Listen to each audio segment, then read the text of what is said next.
In 1970, plastic products that were recyclable, like milk jugs and soda bottles, had the official recycling symbol stamped on them. That is good news. Plebs don't have to feel guilty anymore about buying plastic milk and soda bottles. The bad news is that milk and soda bottles make up just a tiny percentage of all the plastic out there, with most of it not being recyclable. But there is still hope. What is most of it?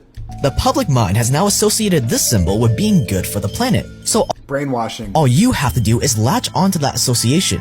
So you come up with your own version of the recycling symbol. You make the arrows a little bit thinner, you slap a number in the center of it, and then you lobby to slap this symbol onto every plastic product in existence.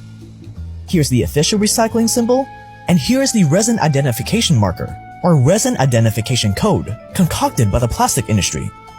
There are 7 different resin identification codes, yet realistically, only 2 out of the 7 types of plastics can be recycled. But it worked. Consumers didn't know what these big numbers meant. All they saw was what looked like a recycling symbol. So they just assumed that all plastic products with this symbol were recyclable.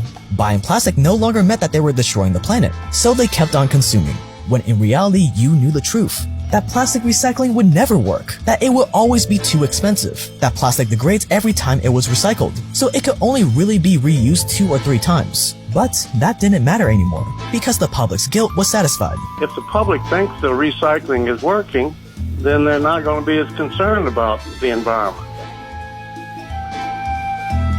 And although these codes should have made the life of recyclers easier in theory, because they can now easily separate what is recyclable from what isn't, it had the opposite effect. It made recycling almost impossible now, because people were throwing way more junk into the recycle bin.